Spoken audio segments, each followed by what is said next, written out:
가족 여러분, 오늘 금요일 아침 예배 아버지 올려드립니다. 하나님 감사합니다. 말씀으로 걸어가는 저희가 되게 하여 주시옵소서. 예수님의 이름으로 기도드립니다. 아멘. 예레미야 39장입니다. 유다의 시드기야 왕이 제9년 열째 달에 바벨론의 느부갓네살 왕과 그의 모든 군대가 와서 예루살렘을 에워싸고 치더니 시드기야의 제11년 넷째 달 아홉째 날에 성이 함락되니라.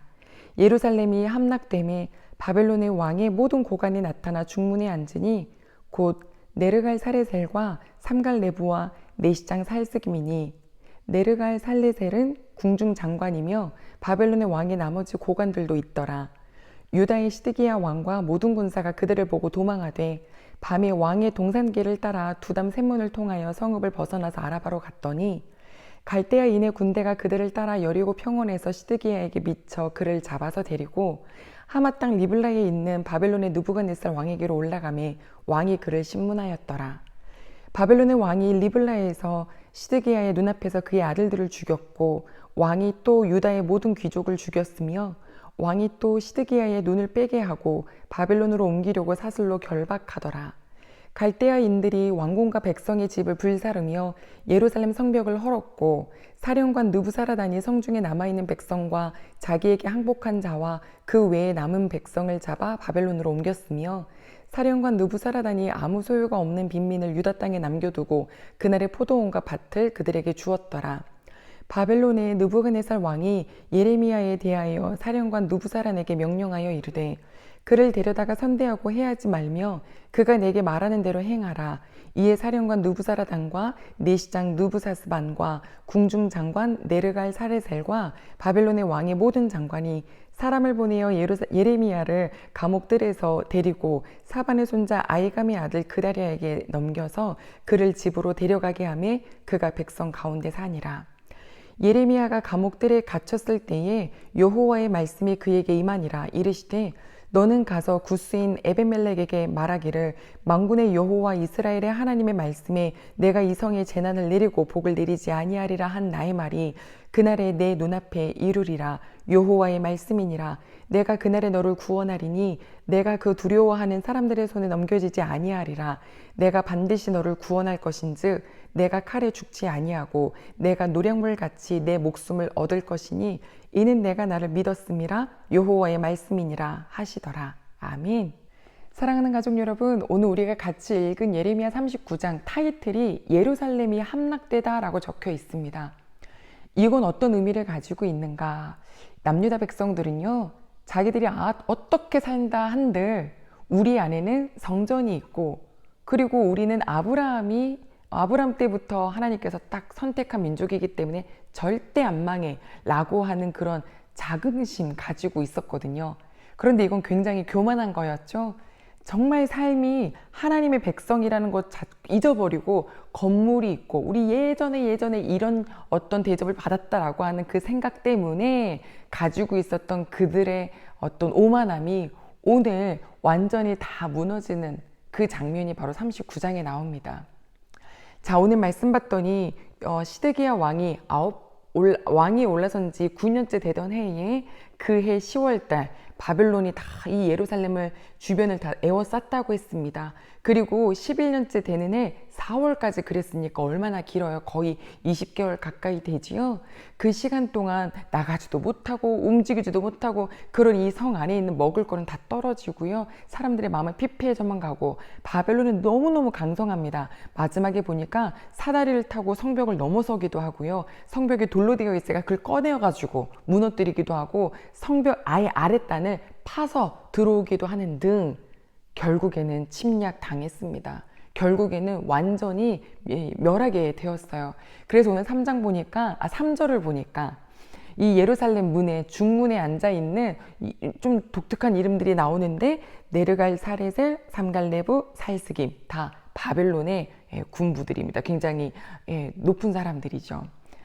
자, 왕 어디가 있냐고요? 시드기야 왕과 그의 군사들 그리고 그와 함께 있었던 많은 귀족들이 보니까 밤에 도망갔습니다. 그냥 주랭랑을 친 거예요. 그러나 바로 잡히죠. 그 잡았던 시드기야를 데리고 느부갓네살 왕 앞에 데려오는데 느부갓네살은요, 왕이 보는 데서 그의 아들들을 싹 죽이고, 시드기야 왕의 아들들이요, 그리고 함께 갔었던 그 높았던 사람들, 그 관리들도 싹 죽입니다. 그 다음에 이 시드기야 두 눈을 딱 빼고 바벨론으로 끌고 가는데 노사슬로 묶었다라고 열왕기하 25장에는 기록되어 있죠. 정말 이럴 수 있을까 했지만 이런 날이 왔습니다. 이런 날을 주고 싶지 않으셔서 하나님은 말씀을 보내신 거였죠. 갈대아인들은 어떻게 했나요? 여기서 갈대아인들은 바벨론 사람들입니다. 이 예루살렘을, 왕궁을, 그 사람들의 백성들의 집을 다 불사르기 시작합니다. 그리고 거기는 항복하는 모든 사람들, 그 전까지 잘 먹고 잘 살았던 사람들을 다 포로로 데려가고요. 정말 존재감 없어 보이는 죄 약하고 소유가 없는 사람들을 그 땅에 남겨둡니다. 그리고 포도원도 주고 니들이 이 땅에서 살아라 라고 하며 넘겨주죠. 아마도 바로 이때 레갑 사람들도 이 땅에 남겨져 있지 않았을까요? 가족 여러분, 우리가 이 말씀을 왜 들어야 되고 또 생각해야 할까요? 어쩌면 저는 모태신앙인입니다. 저 목사입니다. 저 지금 교회에서 있습니다. 제가 설마 제가 바뀔까요? 제 영혼이 문제가 생길까요?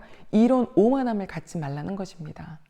예수님께서 뭐라고 하셨냐면 끝까지 너희는 깨어있어라, 깨어있어라, 깨어있어라. 또 성경에 보면 선줄로 생각하는 자 넘어질까 조심해라. 우리의 직분도 신앙의 연수도요 전혀 상관없어요.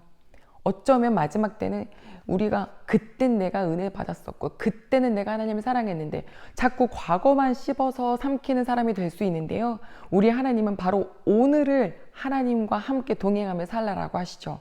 매일매일 깨어 있어야죠. 그저께 숨 쉬어서 오늘은 숨 안 쉬나요? 아니죠. 정말 1분 1초도 아끼지 않고 우리는 계속 숨을 쉬잖아요. 그래야 사는 것처럼 오늘 우리가 어떤 직분과 내가 어떤 했던 과거와 여러 가지 것들로 과거 신앙을 생각하는 것이 아니라 오늘을 하나님과 동행하기를 소망합니다. 자, 예레미야가 감옥들에 갇혀 있었잖아요. 바벨론 왕은 그를 선대하라고 합니다. 참 은혜죠. 하지만 또 예레미야에게 하나님께서 약속하셨던 것도 있으니까요. 그래서 예레미야는 잡혀가지 않습니다. 그 땅에서 살게 되죠. 또한 한 사람 또 등장하는데 에벤멜렉 기억나시죠? 진흙탕 속에서 갇혀 있었던 예레미야를 왕에게 막 달려가서 그 소식을 알리면서 건져야 된다고, 안 그러면 예레미야 하나님의 사람 선지자가 죽는다고 막 그렇게 얘기했던 구스 사람이요. 하나님이 그를 이 난리 통해서 건지십니다. 구원하세요. 안 잡혀가게 하세요. 그 이유가 18절 말씀 봤더니 너가 나를 믿었기 때문이다. 믿었기 때문이다. 그가 믿었기 때문에 뭐 했어요? 액션을 취했죠.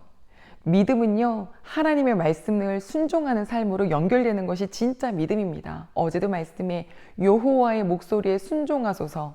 우리의 믿음 있다라고 하는 고백은 성경 몇 번 읽었습니다도 아니고 내가 예배 몇 번 안 빠졌습니다도 아니고, 아니 그 예배 드리는 것도 너무너무 중요하죠. 그런데 그 말씀을 가지고 또 삶에서 사는 것도 중요하죠. 하나님께서 우리에게 이 땅에서 살 수 있게 해주시는 거, 그리고 하나님의 말씀으로 살 수 있게 해주시는 것은요, 약했던 내가 주님의 이름으로 점점 더 당당하게 이 땅에서 살다가 각자의 역할을 또 있는 자리에서 행복하게 지내다가 어느 날 저를 부르시면 하나님 보는, 만날 수 있는 그 천국에서 그 행복을 그대로 이어가라고 이 땅 주신 거거든요. 가족 여러분, 믿음은 움직임입니다. 삶입니다. 그랬더니 하나님이 건지시죠. 구원하시죠. 어제의 믿음, 10년 전의 믿음을 되시는 믿음 아니고 오늘의 믿음, 오늘 내가 주를 더 사랑, 오늘 내가 더 깨어 있어서 하나님을 바라보는 그런 생동감 있고 살아 넘치는, 살아있는 우리 귀한 가족들의 믿음이 되기를 소망합니다. 너가 나를 믿었기 때문이다 라고 건지시고 보호하시고 인도하신 하나님의 은혜가 우리 귀한 식구들에게 충만하기를 소망합니다. 전쟁통에서도 살려주셨고 이 기근 중에서도, 이 어려운 중에서도 하나님이 보호하심을 우리 모든 가족들이 누리시길 소망하며 기도하겠습니다. 하나님 아버지 감사합니다. 설마 했지만 실제로 일은 이루어집니다. 하나님 마음은 절대 기쁘지 않으셨겠죠. 이 식구들을 바라보시면서 너무너무 안타까워 하셨겠죠. 하지만 죄를 깨닫게 하시려면 어쩔 수 없이 있었던 이 전쟁통에서도 하나님의 사람과 주를 믿었던 사람들은 주님께서 건지셨습니다. 오늘 예배드리는 식구들이 이 시기를 걸어가고 있는 중에서도 하나님을 바라보는 깨어있는 마음 가지고 살아갈 때 주님이 인도하시고 주님이 보호하심을 다 누리는 식구들 되게 하여 주옵소서. 믿음은 순종입니다. 아버지 오늘도 저희들 정말 주님의 말씀으로 순종하길 소망하며 예수님의 이름으로 기도드립니다. 아멘.